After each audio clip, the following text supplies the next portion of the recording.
it's down to the political establishment. It is down to them. They've rotted away. It's just it's an empty husk and frankly, it's indistinguishable as well. You see, I don't see, after what we've gone through in the past 12 months, how can the Tories ever pretend that, oh, we're the party of law and order when they've taken away so much of our rights? How can they ever pretend again to be the party of sound money when they've splashed the cash in a way that's just frankly incredible? So I don't even think they're recognizable Conservatives anymore. And Labour under Starmer, I don't even know what they are. I mean, neither does he. Neither does he. No. You know, you can say what you like about Jeremy Corbyn, and people do, quite rightly. Septo will always be my favourite. Yeah. At least you knew who Jeremy Corbyn was. You did, yeah. He was a crazy, loony lefty, but at least you knew. And you know what? He stood by what he believed in. He had a principle or two, and he stood by them. It cost him Downing Street, but you still have to admire anyone who'll stand by their principles. Starmer has no principles. No. He changes from room to room and from audience to audience, much like, frankly, probably most of them in the House of Commons. But Starmer is a possible prime minister. He has absolutely no principles. He will go from saying we must reduce immigration to let's have open borders, and he literally said both of those things. But now it's just occurred to me, actually, you know, I'm saying Starmer is a potential prime minister. The actual prime minister is no better. Boris Johnson loves to put out a soundbite. He loves to wave a little bit of controversy, like the burqa thing, when he said that women in burqas look like letterboxes. Yeah. Now, this is him trying to A, be funny, but B, to look like he's got that edge to him, that I'll deal with the extreme end of Islam for you. Trust me with it. And then the following week, he's in the Daily Mail saying, but I'm a Muslim myself. My grandfather came from Turkey. I'm all about, you know, this is what we are governed by. This is what we are governed by. Game players. But, you know, given that, I completely agree.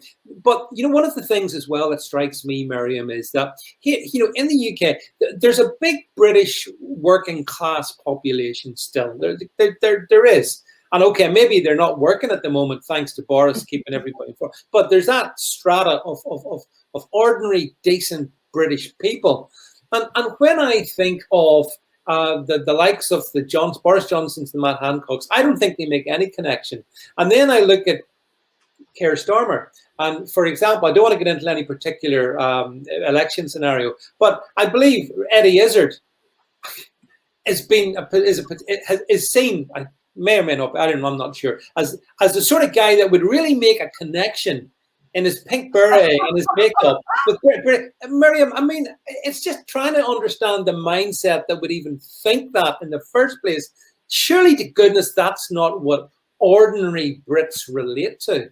Well, I think the problem is they don't really care what ordinary Brits relate to. That's the problem. They're career politicians or they're celebrities that are trying to sort of, you know, get a bit of an ego boost or a bit more fame, which is fine. That's fine, but they're doing it at the potential expense of the people of this country. Yeah. You know, being involved in politics, even on a minor level, even just, you know, at parish council level, it's hard work. It's not glamorous. You know, I know sort of councillors, you know, that do a brilliant job. They'll put a post on Facebook, the amount of stick they get from it, because whatever you do, you can't please everyone. It's not a glamorous job. It's tough, and it's dealing with mundane issues like, you know, overgrown trees and dog fouling and things like this. And, you know, a lot of these people, they're you know, they're trying to get their face out there. They want the interviews. They want to be in the newspaper. I'm not sure they want to be going around picking up litter, though. You know, it's maybe they do, and if so, then that's great. But this is it. And then obviously at the top level, you've got the likes of Boris Johnson and Keir Starmer. And do they even consider whether they relate to people or not? They're so far removed.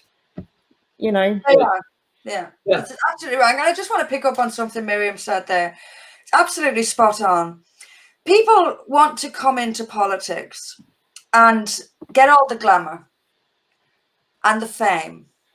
And they don't, a lot of people don't seem to realize that in order to get the glamour and the fame, you've got to, first of all, sell out. And secondly, work. It's, as Miriam said, it's hard work. I've been out leafleting today. I've been out leafleting most of the week, as I'm sure many people in our party have. It's not glamorous. It was raining today.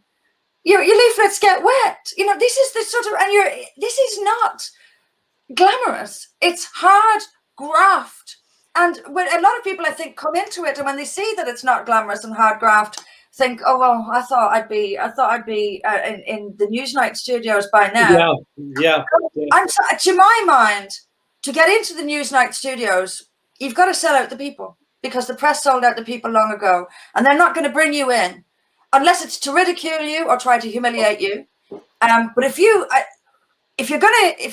aim is to get on mainstream media, well, start selling out the people now.